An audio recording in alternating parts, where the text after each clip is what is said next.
The Great Reversal. To understand the insanity of current and future geopolitical events, one must understand the Great Reversal. In the last year, the writer says, I've come to use the phrase the Great Reversal, or more simply the False Awakening.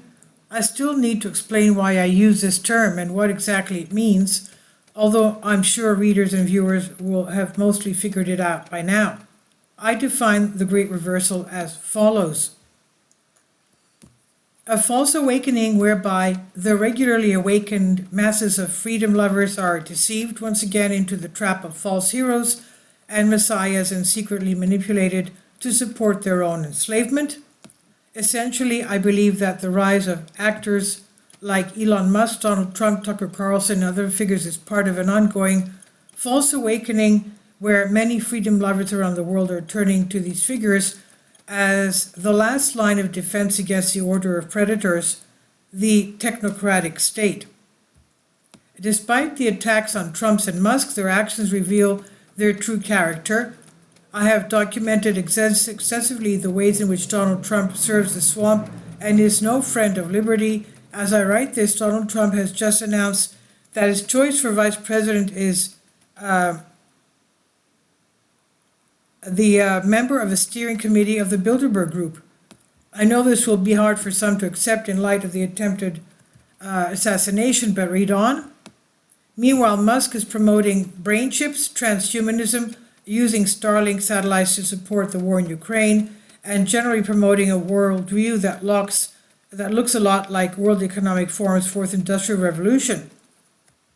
I think the big picture is that the predator class wants Donald Trump to win the U.S. election to give more false hope to disillusioned Americans, conservatives, and libertarians who have yet to see what Trump really stands for. From there, we'll see a push towards more chaos before the order is implemented, the writer says. Take, for example, the recent shift in focus from the media, which called for Biden to drop out of the race because of his abysmal debate performance. There is no way the predator class, the complacent corporate media, and the lackeys of the Democratic Party have not known what millions of Americans have known for over a year. The DNC and its auditors could have disqualified Biden long ago, but it's more interesting and keeps the public's attention on the election if every other day the headlines are, will he retire? If Trump wins the election, which seems highly likely, the powers that be will be able to appease many of the libertarians who were seduced by Trump's deception, reigniting the fury of the left. We should expect more riots, more street fights, more authoritarianism from the Trump administration. The main points of the general reversal.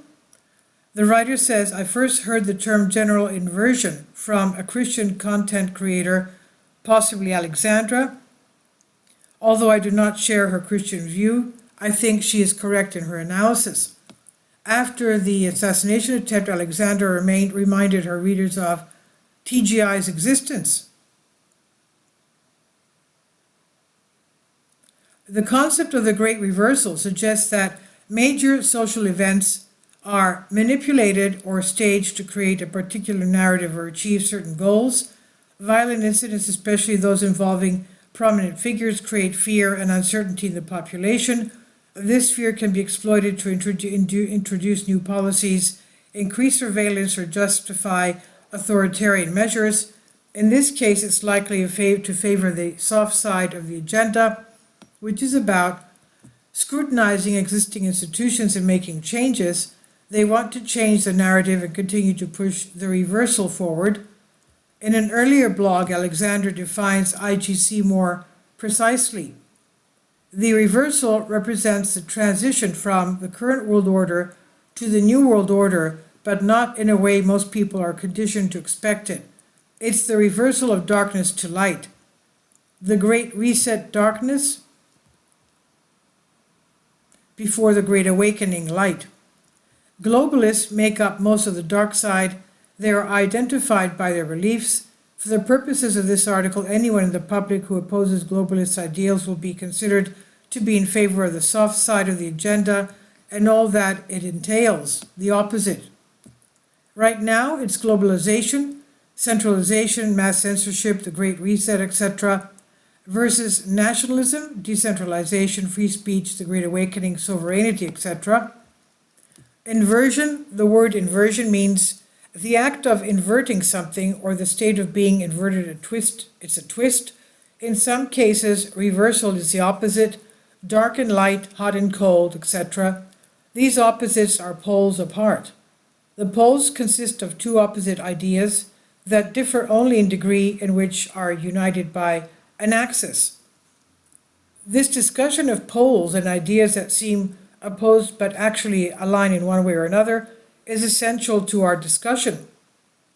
Just as the Republican and Democratic parties in the United States often seem diametrically opposed, we often see how they align when it comes to war, surveillance, support for other cultures, generally appreciate suppressing the rights of the populace. Sure, there are minor differences, but ultimately they serve the same masters. Alexandra believes that there have been upheavals throughout human history, but the current one represents a change on a global scale. It recalls once again the poles of darkness and light. The great reversal consists of two poles, darkness and light. You can also think of the poles as the right or left hand connected to the body or the axis. They are neither independent of each other nor enemies. They work symbiotically and achieve a common goal, no matter how dirty. The poles are connected by an axis, so they can never be separated. They can only differ in degree. They divide in order to better conquer themselves.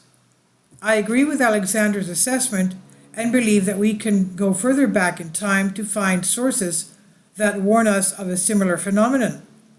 Rudolf Steiner, Lucifer, Ahriman, and the Christ consciousness in Rudolf Steiner's 1990 lecture, Lucifer and Ahriman, the anthroposophical philosopher, expounds a similar concept using the name of Christ, Lucifer, and what he calls Ahriman.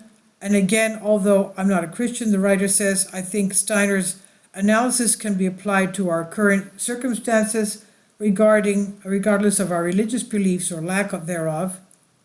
Whether or not one believes that these forces represent literal, physical, spiritual beings, I think this is not an issue that should be ignored.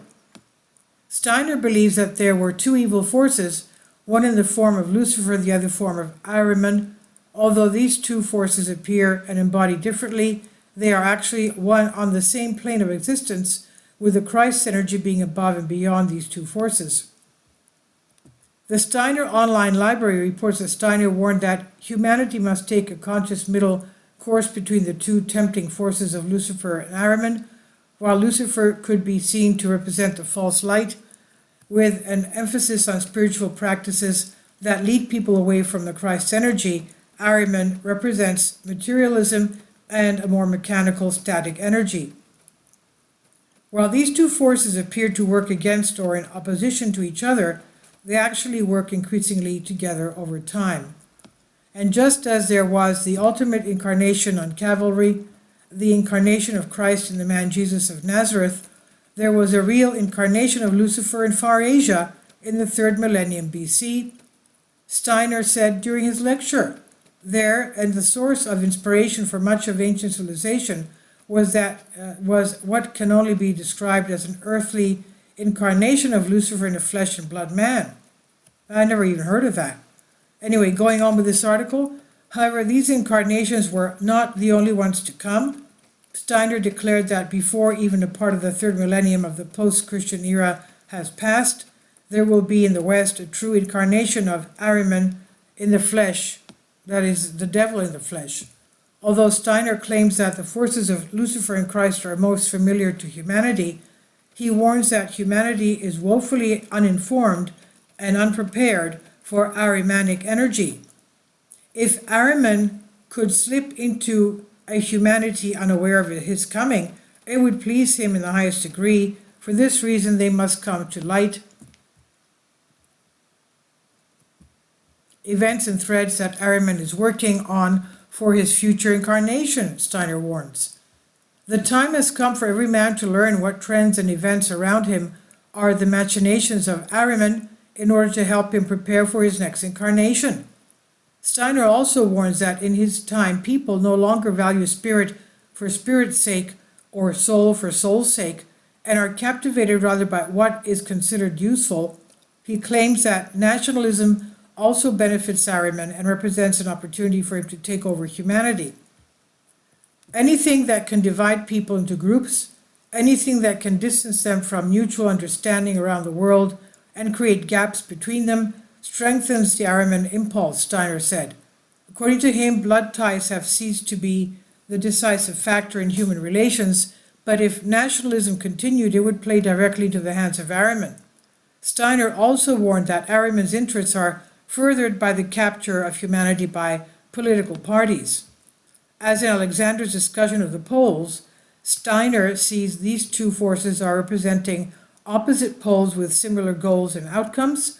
Ahriman and Lucifer will always work hand in hand, he says. The only question is which of the two dominates man's consciousness at a given moment. And finally, Steiner warned that Ahriman's activities were increasing in importance in the early 1900s when he gave the lecture. Trump, Elon, Tucker, and the Great Reversal. And the writer says, in my latest article on the last American vagabond, I explain how I think this battle between false light and darkness is playing out before us. I believe the rise of Trump, Elon, and Tucker, etc., has the people's shield, which defends us against the predator order, is a false dichotomy between Luciferian and Ahrimanic energy. The predator class wants chaos so it can create order. He will create chaos in every possible way. If it means killing a presidential candidate who is supported by millions of Americans and hated by millions of other Americans, they won't hesitate to do it. However, if Trump's surviving assassination attempt better serves their goals, they will choose that path. They are not omnipotent or invincible, but history shows that the predator class that runs the shadow government is quite capable of orchestrating events with both real and fake evidence. I encourage the readers not to get carried away by these scenarios and not to confuse them with reality.